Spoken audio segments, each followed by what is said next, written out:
This is Biography of Barenziah, Volume 3, Episode 3 of Books of Skyrim. Biography of Barenziah, Volume 3, by Stern Gumbo's Imperial Scribe.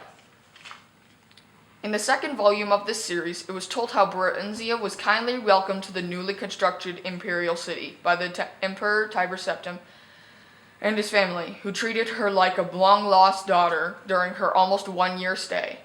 After several happy months there learning her duties as vassal queen under the empire, the imperial general Symmachus escorted her to Mournhold, where she took up her duties as queen of her people under his wise guidance. Gradually they came to love one another and were married and crowned in a splendid ceremony at which the emperor himself officiated. After several hundred years of marriage, a son, Helsith, was born to the royal couple amid celebration and joyous prayer, although it was not publicly known at the time. It was shortly before this blessed event that the Staff of Chaos had been stolen from its hiding place deep in the Mournhold mines by a clever, enigmatic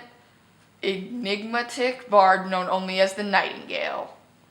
8 years after Helsith's birth, Barenziah bore a daughter, Morgiah,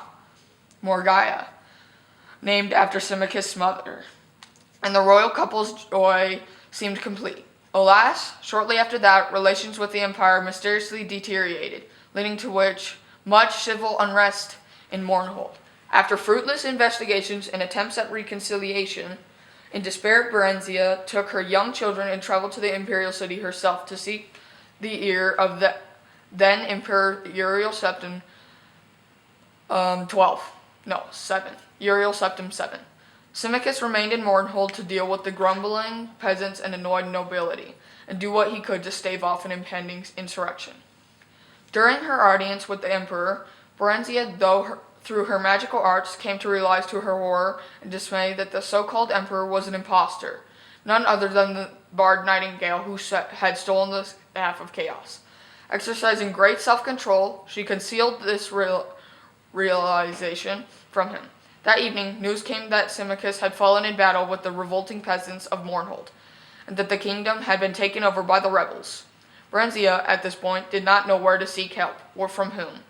The gods, that fateful night, were evidently looking out for her as if in redress of her loss. King Idwir of High Rock is the Breton birthplace, an old friend of Uriel Septim and Symmachus, came by on a social call. He comforted her, pledged his friendship, and furthermore confirmed her suspicions that the emperor was indeed a fraud. None other than Jagar Tharn, the imperial battle mage, and one of Nightingale's many alter egos. Tharn had supposedly retired into seclusion from public work and installed his assistant, Rhea Silmain, in his stead. The hapless assistant was later put to death under mysterious circumstances. Supposedly, a plot implicating her had been uncovered, and she had been summarily executed. However, her ghost had appeared to Epidode in a dream and revealed to him that the true emperor had been kidnapped by Tharn and imprisoned in an alternate dimension. Tharn had then used the Staff of Chaos to kill her when she attempted to warn the elder counselor of his nefarious plot. Together, Idwir and Barenziah plotted to gain the false emperor's confidence. Meanwhile, another friend of Rhea's, known only as the Champion, who apparently possessed great, albeit then untapped, potential, was incarcerated at the Imperial dungeons. However, she had access to his dreams, and she told him to bide his time until she could devise a plan that would effect his escape. Then he could begin on his mission to unmask the impostor. Barenziah continued to charm and eventually befriended the Ursat Emperor. By contriving to read his secret diary, she learned that he had broken the Staff of Chaos into 8 pieces and hidden them in far-flung locations scattered across Tamriel. She managed to obtain a copy of the key to Rhea's friend's cell and bribed a guard to leave it there as if by accident.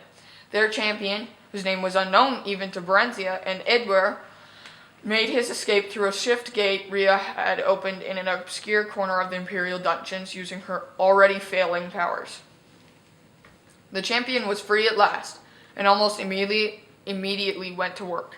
It took Barenziah several more months to learn the hiding places of all eight staff pieces, through snatches of overheard conversation and rare glances at Tharn's diary.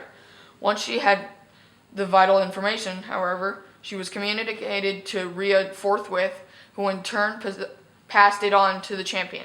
She and Edward lost no time. They fled to Wayrest, his ancestral kingdom in the province of High Rock, where they managed to fend off the sporadic efforts of Tharn's henchmen to haul them back to the Imperial City, or at the very least obtain revenge. Tharn, whatever else might be said of him, was no one's fool, save perhaps Barenziah's, and he concentrated most of his efforts toward tracking down and destroying the champion. As all now know, the courageous, indefatigable, and forever nameless champion was successful in reuniting the 8 sundered pieces of the Staff of Chaos. With it, he destroyed Tharn and rescued the true emperor, Uriel Septim VII. Following what was known as the Restoration, a grand state memorial service was held for Symmachus at the Imperial City, befitting the man who had served the Septim dynasty for so long and so well. Barenziah and good King Edward had come to care deeply for one another during their trials and adventures, and were married in the same year shortly after their flight from the Imperial City. Her 2 children from her previous marriage with Symmachus remained with her, and a regent was appointed to rule Mournhold in her absence. Up to the present time, Queen Barenziah has been in Wayrest with Prince Healthsith and Princess Morgaya. She plans to return to Mournhold after Edward's death.